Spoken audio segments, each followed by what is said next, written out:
She gives you a feeling that makes you wonder what you would ever do without her. And no one is loved so dearly. So I just thought that said everything I wanted to say. So thank you, and John Henry here is next. Hi, good afternoon. Wow. You know, Gwyn would just be thrilled. What I'm looking at here, I'm not sure I was going to do this, but I'm going to anyway. Wow. If you look around, if you sit in the front, this is just incredible. This is just amazing. You guys are taking your time and being here for Gwyn. It's just something. So, I got a couple of things I want to say. First of all, put these on vibrate. Gwyn would be really disappointed if you miss your next deal. You know her. You know each other, right? So, without your phone all the time. To Gwyn's family, thank you for sharing her with us for the last 5 years. She brought so much to our life and so much life to our lives, and it meant a lot to us and to you from the bottom of our hearts.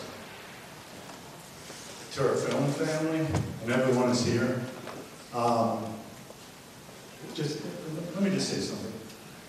Gwyn and I, Elizabeth Gable, I see some other people in this room, my brother Moises Ortega, we have the best jobs in the world because we get to represent you and people like you. And can I just say it, because Gwyn said it to you all the time, I don't want to take this opportunity to say to you how much I appreciate you, how much we appreciate you, how much you mean to us, and how much of a privilege it is for us to be able to represent you. And the person that really taught me how much of a privilege that was this little girl who came up to me about 6 years ago and said, I'm going to be in the movie business. So, and I was like, really? Because people say that to me every day, you know? And you just think, you know, well, we'll see how that works out. Well, I'm standing here saying, nobody lived more than 5 years in our business than Gwyn Savage. Nobody did. And she brought so much to each of all of us. And she brought so much to me because she taught me humility. She taught me what it meant to represent people. And she taught me how fun this business is because after 26 years you get jaded and doing anything. And every day she had fun. I'm going to tell you a little secret. I had call ID like you all do. And I try to take most of your calls. Actually, I shouldn't lie in church. But the one call I would always take at any time of the day or night would be Gwyn, because she would make me, no matter how hard a day I was having, or no matter what was wrong, you all know this, when you saw her and you called her ID, you snuck off in the second, you took her call. Because the first thing she told each and every one of us was how great we were. How great we were. She always told us how great we were.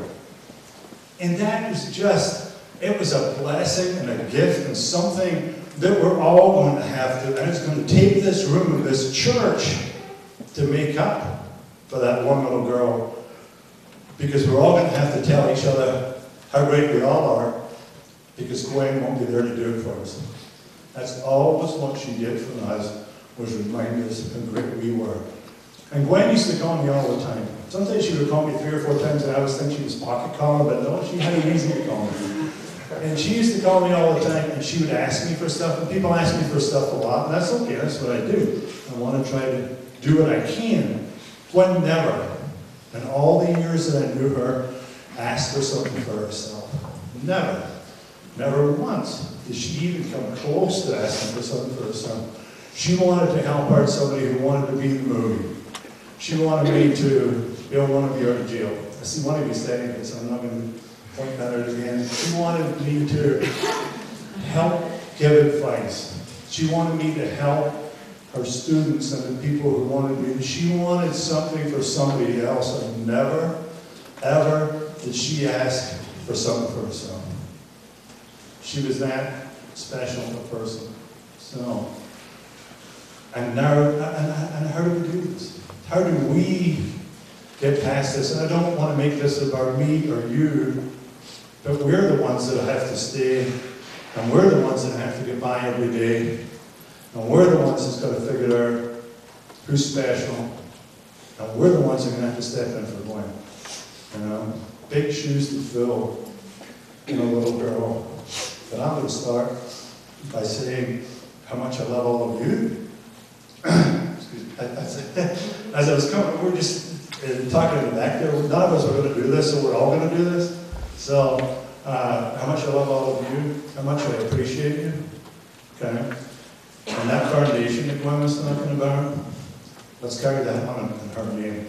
Let's make that commitment when we leave here today to set up that foundation and in her memory teach the children of New Mexico that it's not about the needle or the gun.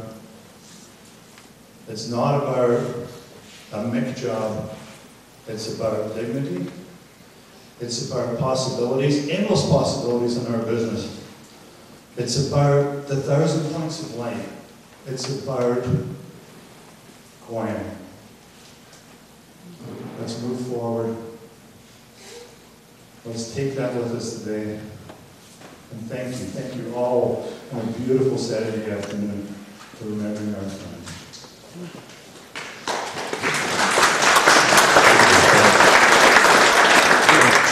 So the next speaker is somebody that has helped out quite a bit with things actually when Gwyn was sick, and then after she passed. He's just been invaluable to us in helping, and we haven't got the slideshow going, but we did put together a lot of Gwyn's pictures from her life and in the movies and everything, and I wish that was playing because we worked so hard on it to be here, and to be missing one chord is kind of sad, but we will make some copies of that. So I'm assuming that you'll probably be able to go on the website or something, and we'll make those available to people, or a way you can download that so you can see the pictures that we put together.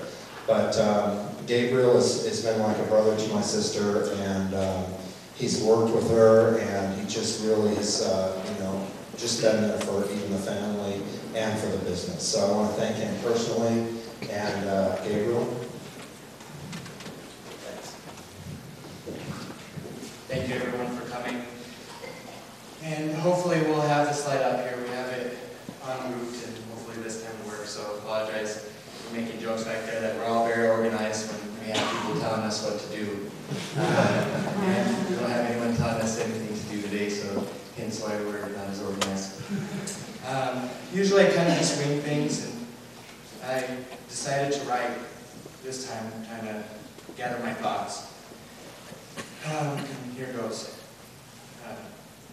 I love Gwyn very much, and to me, she was more like a sister. I was honored and blessed to work for her and have such a beautiful, loving, radiant person in my life for the past 5 years. And I think I speak for all of us that she will be missed dearly. I struggled to find the experiences that I would share and what I would say today, because Gwyn gifted me, as well as all of you, with so many funny, very oftentimes crazy and beautiful moments. Gwyn was a beacon of light and a loving spirit that shined wherever she went. And she would brighten the day with that famous and familiar smile that we all came to love. She was also the most passionate, ambitious, and busiest person I had ever met. Often starting a conversation with you while making a call from her Bluetooth, which of course you would find out by her saying something that made absolutely no sense until you realized she was having a conversation with somebody else. And we all at the office would be rushing her away to a meeting or from someone she didn't have time to talk with, because we knew she had 10 other things she should be doing. And if you knew her well, you would always schedule a meeting about 20 minutes early, because that's about how late she would be for whatever time you told her. But that's the one thing that we all loved and loved most about Gwyn, is no matter how busy she was, she always had time to help. She helped many of us discover her own strength, and if you, at the time, had none, she was there to stand strong on your behalf, as she did many, many times. She convinced us of how special we all were.